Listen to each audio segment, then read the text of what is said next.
ሰላም እንዴት ናችሁ? ዛሬ ለእናንተ የሚሆኑ አዳዲስ ቪዲዮዎች ይዘን መጥተናል። እንዝናናለን እና አዲስ የሆናችሁ ሰብስክራይብ በማድረግ እንዲሁ ላይክ ሼር በማድረግ የሽልንግ ቤተሰብ ሁኑ። ይመቻችሁ።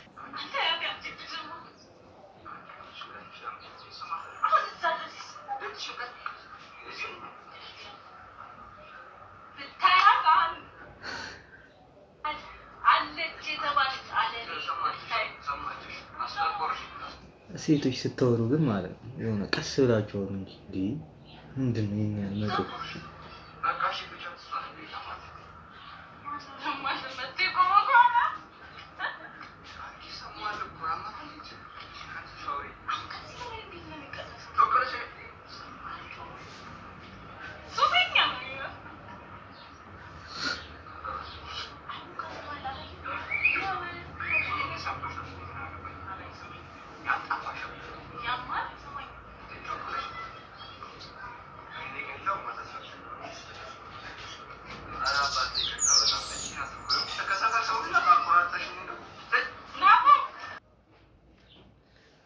ፕሩፍ ራሳችንን ለፈተና እያጠናን ስናገኝ ይላል። እስቲ እንየው።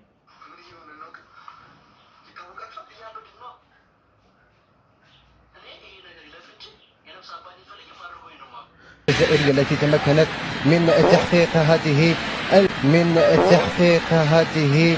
الميدالية يا خرا نمك አሁን የደረሰን መረጃም የባለገመዱን ኤርፎን ሲጠቀም የተገኘ ማንኛውም ግለሰብ ከ1000 እስከ 1500 ብር ድረስ ቅጣት እንደሚኖረው ተገልጿልም። እንዲሁም ግራኝ ሆኖ የተገኘ ማንኛውም ሰው እስከ 2000 ብር ድረስ የገንዘብ ቅጣት እንደሚኖርበት አሳውቋልም። በፀሐይ ጃኬት ማድረግ 3000 ብር፣ ሲሚል የተገኘ ማንኛውም ግለሰብ 4000 ብር፣ መንገድ ላይ ማስነጠስ፣ ማሳል እንዲሁም መናፈጥ የመሳሰሉ እኩይ ተግባሮችን ሲተገበር የተገኘ ማንኛውም ግለሰብ ከ5000 እስከ 10000 ብር ድረስ ቅጣት እንዳለበት አሳውቋልም። እንዲሁም ስልኩ ከ20% በታች ሆኖ የተገኘ ግለሰብ እንደየስልኩ ብራንድ ከ10000 እስከ 20000 ብር ድረስ ቅጣት እንደሚኖርበት አሁን የደረሰ መረጃ አሳውቋልም። ይህን መረጃ ይዤላችሁ የቀረብኩት እኔ ናሆም። ተግባራዊ ሆኗል እንዴ? ተግባራዊ ሆኗል።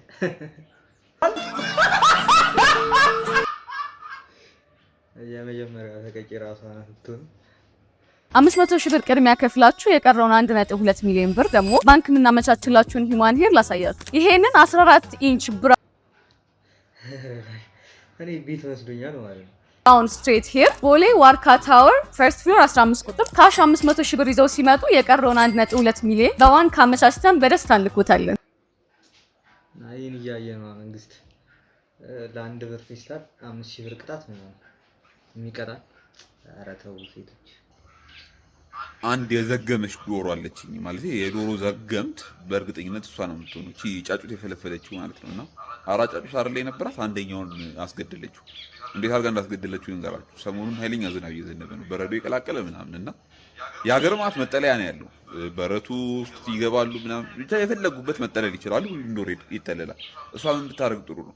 በዛ በረዶ ማለት ነው መሀል ቦታ ላይ በቃ ዛፍም የሌለበት ቅጠልም የሌለበት ቦታ ላይ እንደዚህ ብላ እንኳን ጭንቅላቷ ላይ አርጋ ዝናቡን እየተደበደበች ጫጩቶቿን ከስር ያዘች ማለት ነውና የመጀመሪያ ቀን አዩዋትና ማለት ነው እኔ በቃይ ትጠለላለች ብዬ እሺ ምናምን ስላት ራሱ ልትሄድ አልቻለችም። በበረዶ ቅዝቃዜ ምናምን አንደኛው ጫጩት ሞተ ማለት ነው። ሁለተኛ ቀንም ኃይለኛ በረዶ የሚዘንብበት ሰዓት ሳያት ሆን ብላ ዝናብ ላይ ነው የምትቆመው ማለት ነው። እሷን አባረሬ በዝናብ እየተደበደብኩኝ ጫጩቶቹን አመጣው ማለት ነው። እና አሁን ዝናብ በዘነበ ቁጥር ጫጩት ለቀማ መግባት ጀምሬያለሁ። እኔ የዶሮ ዘገምት አይቼ አላውቅም፣ ምን አስባ እንደሆነ አላውቅም። ብቻ ለማንኛውም አብዴት ስላላረኳችሁ ነው። ከነበሩና 4 ጫጩቶች ውስጥ አንደኛው ዶሮ አስገድላው የቀሩን 3 ጫጩቶች ሆኗል ማለት ነው። እና ዶሮዋ እንግዲህ የሞት ፍርድ ነው የሚጠብቃት ከዚህ በኋላ።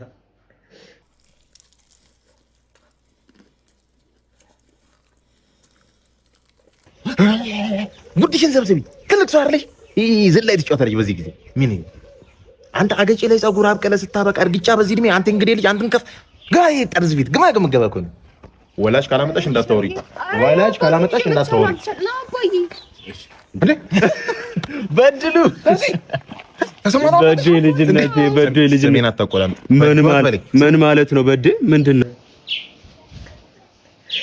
የከፋሱ እግዚአብሔር ስሜን አታቆላምጣ አንሶዬ ይኸውልህ ተማሪ ያለው ሶፊ መሳለቂያ መሳቂያ ያረከኝ በቃል ስሜን እንዳታቆላምጣ ድሮም እንደዛ በቃ ወጋ ጥባቂ ነበርክ ልጄን ስቂት ታረጋታለህ እንደዚህ ምን ላርግ አንተ ደደብ የወለድከው ልጅ ደደብ ምን ላርግ አንድ ነገር ልንገርህ ይኸውልህ እቺ ልጅ ዕውቀት የሚባል አልፈጠረባት ልክ እንዳንተ በአባትሽ ነው የወጣሽ በአባትሽ ይኸውልህ ልንገራታ አጎት ለምን እንደ ስሜን አታቆላምጣ አጎት ለምን እንደሌለሽ ነግሮሻል አጎት የሚባል የለሽም አይደል በቃ ልንገርህ ይኸውልሽ ለአንቺ አያትሽ ለሱ ደግሞ አባትሽ ተማሪዎች እያልን አባትሽ ልክ እንዳንቺ ንጹህ ነበር ዕውቀት ጠላቱ ነበር ወላጅ አምጣ ተባለ አባትየውን ጠሩት ትምህርት ቤት ለአንቺ አያትሽ ማለት ነው እንግዲህ ምን ሆነ ነው ተባለ ለምንድን ነው ልጅ የወለድከው አባትሽን እኮ ነው ልጅ ስለነበር አባትሽን አንቀጣውን ብሎ በሰዓቱ ደግሞ ካላወቅሽ ዕውቀት የለሽ ማለት ወይ ትረሸኛለሽ ወይ ውትድርና ትገቢያለሽ ምን ቢያረጉት ነው ሰሜን አታቆላምጣ አሁንም እየነገርኩ ነው አባትሽን ለምን ወለድከው ለምን ረጨ ተብሎ ያንቺ አያት ፍሬው ተቀጠቀጠ ማህን ሆነ አጎት የሚባል የሌለሽ ለዚህ ነው ነገርኩ ልጅ ነው ይኸውልህ ከዚህ በኋላ ትምህርት ቤት አትማር ትራንስክሪፕቱ ያበላሽ ጨረስኩ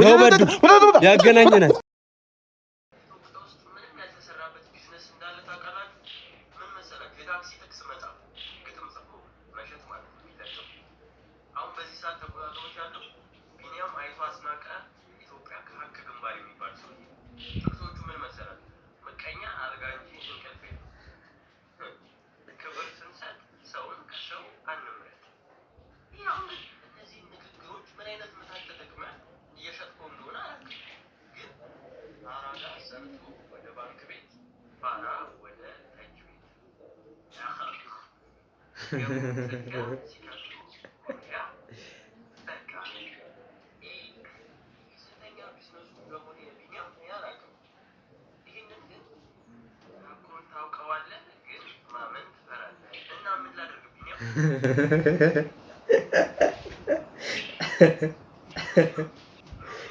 ወደ ሀቅ ግንባር ለመሄድ ምንም ዕውቀት አይጠይቅም ማነው እንዴት ነው የተላከው ወደ ሀቅ ግንባር ጠላቶቻችን ለምን በሀቅ ግንባር እስካሁን እንዳልመጡ አላውቅም ምን ይዟቸው እንደሆነ ከሰራሽ በርገር ካልሰራሽ ነገር ትበያለሽ አማርኛ አስተማሪዎች ወደ ሀቅ ግንባር መዝመት አለባቸው ብዬ አስባለሁ ሀበሻ ሳይከራከር የሚከፍለው ለካርድ ብቻ ነው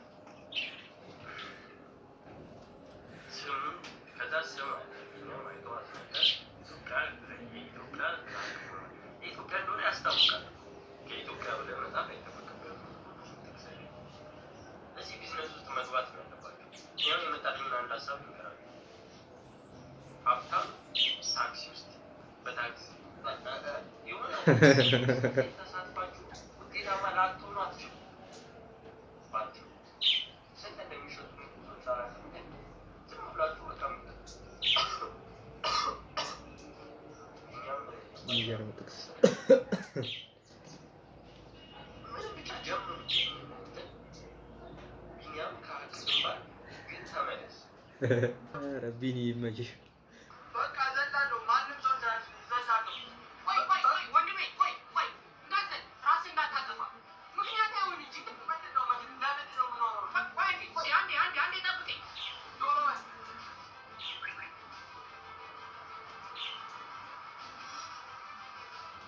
ያሟል እንዴ መቼ ይወድቃል እንዴ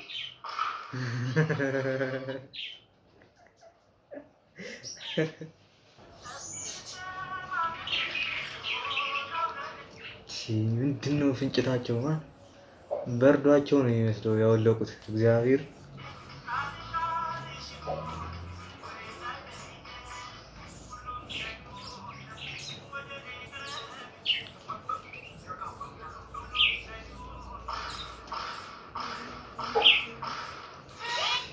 እንዳለ በነ የሚመስሉት ማለት ነው የበጀማ ነው